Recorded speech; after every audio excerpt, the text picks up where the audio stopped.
Good morning. Hope everybody's having a good day so far. Um, I hope everybody's enjoying the past 2 days. We've had great weather. It's supposed to be a little cooler today, but comparatively speaking, it's going to be 65 degrees warmer than it was uh, a week or so ago. As the title slide says, we're going on to the immortal life of Henrietta Lacks Part 3. As I have tried to do in a lot of my lectures, I want to tie some of this to writing and talk about the book as well and try to put all of these things together. Um, Getting ready for what's to come between now and spring break. Uh, we've got Group B today. Uh, Friday, we have Group A. Monday's the writing lab. Next Wednesday's Group B. Next Friday is Group A. The page numbers for reading are all up there. The writing lab lecture will probably be more of an explanatory video where I talk about the revision paper. I'm going to have people revise the works cited page and one page or maybe 2 pages of their research paper. Um, After looking at the comments, some of you need to work hard to get citations done. Some of you need to work to get a block paragraph done. Some people need to work to make sure that the data matches up with the topic sentence, things like that. And so I'll talk about that revision thing probably on next Monday. That'll be the assignment. Notice that we won't be finished with lax um, by spring break, and it's one of the reasons I won't be doing a quiz. Is I want people to, not have to deal with a week in between as we go through and deal with this book. And then finally, I don't want to insult anybody's intelligence. I don't want to imply that you are children by constantly going through due dates and reading assignments at the start of each video. However, I need all the help I can get, and I assume that a couple of other people might need a little bit of help too. And so this is just provided for me as much as it is for you. One of the research paper connections I want to talk about just comes on page 99. Replication is an essential part of science. A discovery isn't considered valid if others can't repeat the work and get the same results. For your research paper, that was to some degree the goal. It's why you have internal citations, it's why you have a works cited page, and it's why I pushed for recent sources. One of the things that should happen is that people can check up on your research, people can follow through on your research, people can argue with your research. The scientific discovery in the lab should be something that can be replicated. Science in general is something that's built on the idea of being falsifiable. Can you prove it or can you falsify it and say it doesn't work? Your research maybe didn't have all of those elements, but your research still is something that should, for lack of a better phrase, be peer reviewed.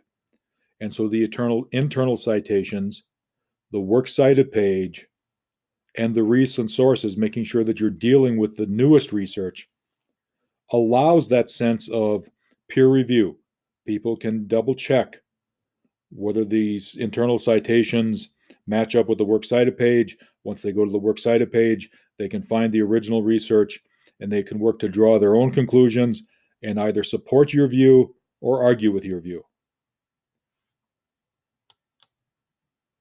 I also want to just talk very briefly. We talked about the porous self versus the buffered self um, on a previous video, and we're continuing that throughout. Once again, this is one of Henrietta's relatives. Are these cells still living? They're probably not living in the grave, but they're living in test tubes, and this seems to be some sort of miracle. Again, using that term miracle, inviting the porous self and to talk about the porous self, I think is just a part of this. And again, the conflict between the scientists and the Lax family, to some degree, the conflict between Skloot and the Lax family. I think is about how much of a buffered condition is the person in, how much of a porous condition is the person in. And I think it's important to remember that none of us in the year of our Lord 2021 are in a pure porous condition the way they were in 1400. But I think the Lax family is certainly more open to the porous condition than the scientists are. The second writing connection I want to make is a writing connection about logical fallacies. At some point during this semester, I will probably rehash a logical fallacies presentation that I've done several times and talk about logical fallacies as something that you need to avoid. They are not useful. You are not in the business of lying to people. You are not in the business of getting people to think poorly. We're getting in the business to think clearly. And if you take a look at the quotation from page 135, scientists said medical research was doomed. In a letter to the editor of Science, which had been italicized, one of them warned, when we are prevented from attempting seemingly innocuous studies of cancer behavior in humans, we mark 1966 as the year in which all medical process ceased. In other words, if they can't do these experiments that they've been doing willy-nilly, all medical progress was going to cease in 1966. So in other words, 55 years ago, medical progress stopped. We know that that didn't happen.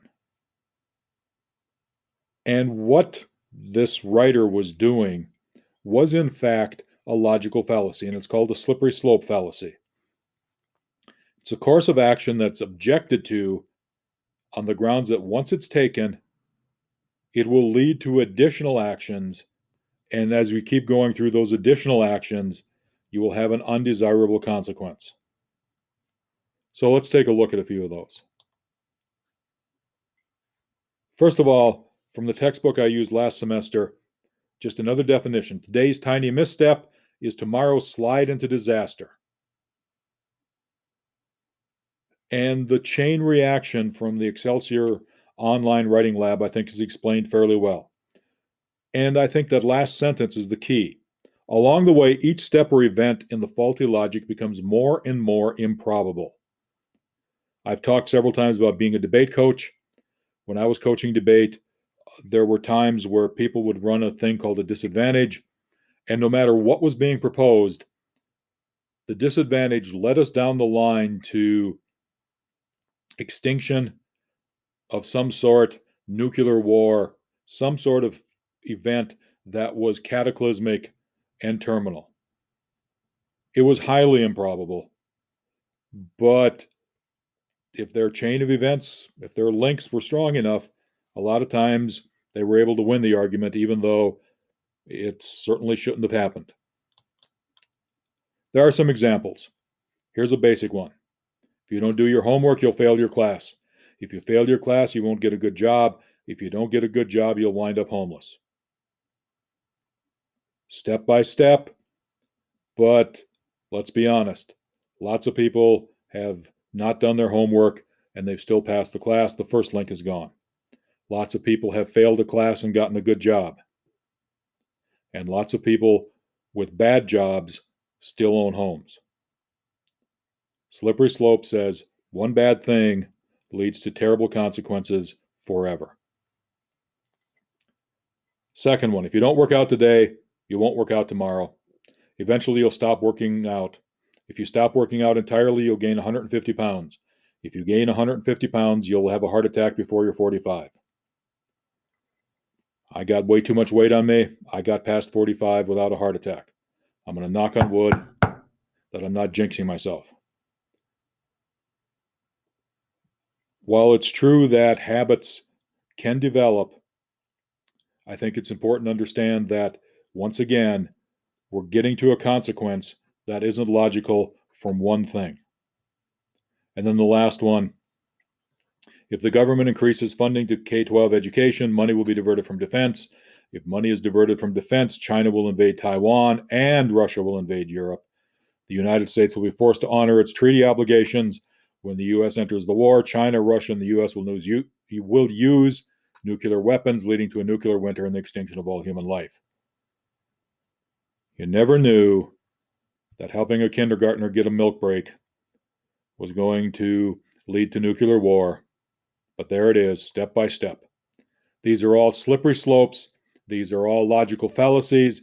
These are not things you should do in your paper. And let me just go to the ridiculous for a second. There's a book that gives you the ultimate slippery slope example. If you give a mouse a cookie, he's going to ask for milk. If you give the mouse milk, he's going to ask for something else and something else and something else and something else. And it just goes on and on and on. If you've read this book to one of your younger siblings or to a niece or nephew, or if you've been a babysitter and read this book, I think you know what I'm talking about. But the fact of the matter is the slippery slope, excuse me, the slippery slope analogy goes throughout literature, goes in, like I said, debate, goes in people's papers, and it's something to be avoided. It's a logical fallacy, and it's something to be avoided. And as I said earlier, it was a logical fallacy the scientists were committing when they were talking about cancer research. On the other hand, when the Times of London called the Gila mouse cells the strangest hybrid form of life ever seen in the lab, or out of it, you need to remember that scientists have done all sorts of cloning, and that scientists have, with this hairless mouse, cloned a human ear. That there is a lot of weird things going on in science, some of them good, some of them bad. That's up to people with, more degrees than I have to argue about. But I do think that the slippery slope is a logical fallacy. However, ever so often things do get weird. That doesn't mean you use the logical fallacy. It just means things get weird. One of the things I like about literature is that it reminds us of the importance of treating other people as human beings.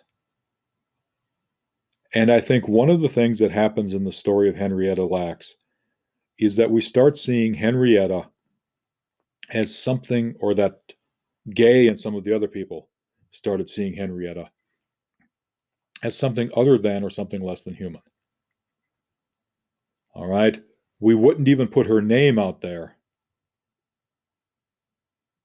because people wouldn't see her as human. All right? They didn't want to. They gave her a pseudonym. They did all sorts of things to hide her identity.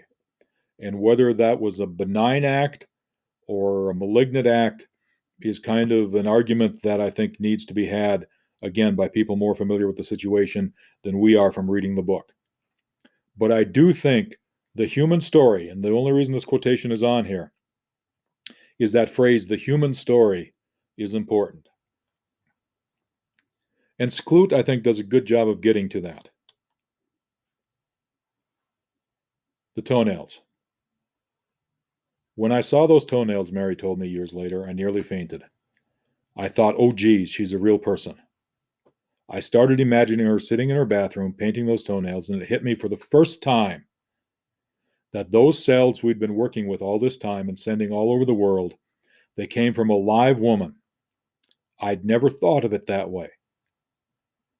I think it's important to understand that one of the consequences that's happened as a result of not viewing Henrietta as a live human being is the family was left in the dark, is the family is still searching for answers, and there's stuff that has happened after the book that we'll get to towards the end that shows that the family will always be searching for answers. And some of it came because nobody was thinking of the cells as something that came from a real human being. The human story was forgotten. There's a bit of an irony here, I think, that Henrietta's family members also saw the idea of the toenails as a key part of being human. That Henrietta was proud of painting the toenails, that they were a key element of her personality.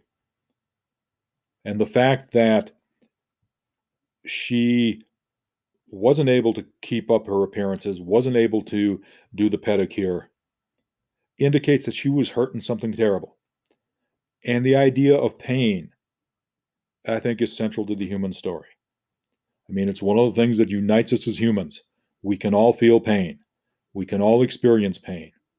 And the idea of pain being central to the human story and Henrietta's pain being something that is totally and completely um, ignored by the scientists, I think is an important part of just reminding us to treat each other as human beings, not as something else. And I think one of the things reading this book should do is make us think about what are the moral implications, not just of what science does, but of what we as individuals do. Also, I think it's important to understand, and we might hear some doorbells and stuff because the UPS truck is just coming up to my house, that what I was talking about earlier, the idea of treating each other as people, treating each other as humans. Deborah's in high school. She should be able to be told what her mother was about, what was wrong with her sister, why her sister isn't with them any longer. And all she got was her name was Henrietta Lacks, and she died when you was too young to remember. She got the name, she got the idea of death, and that was it. And I think it's important here to take a look at this thing and wonder if Deborah was being treated as a human being here as well. And I think the answer to some degree is no. And so as we go through this book, keep looking for examples of people being seen as something less than human and the consequences of that. For your daily writing, just take a quick look at who or what has done the most to hinder the human story in this book. Have concrete details from the book to support your assertion. We have scientists. We have the Lax family. We have Gay or Mary, specifically named here. We have other people. And depending where you are in the book, who or what has done the most to hinder, to harm, to prevent the human story from happening. And you can talk about Henrietta specifically. You can talk about some of the experiments, like Tuskegee. Just give me a thing and support it with examples and concrete details from the book. Hope everybody has a good day. Those of you watching this, I apologize for a couple typos that I'm going to fix before class, and I hope to see you all in class on Friday. Have a good one.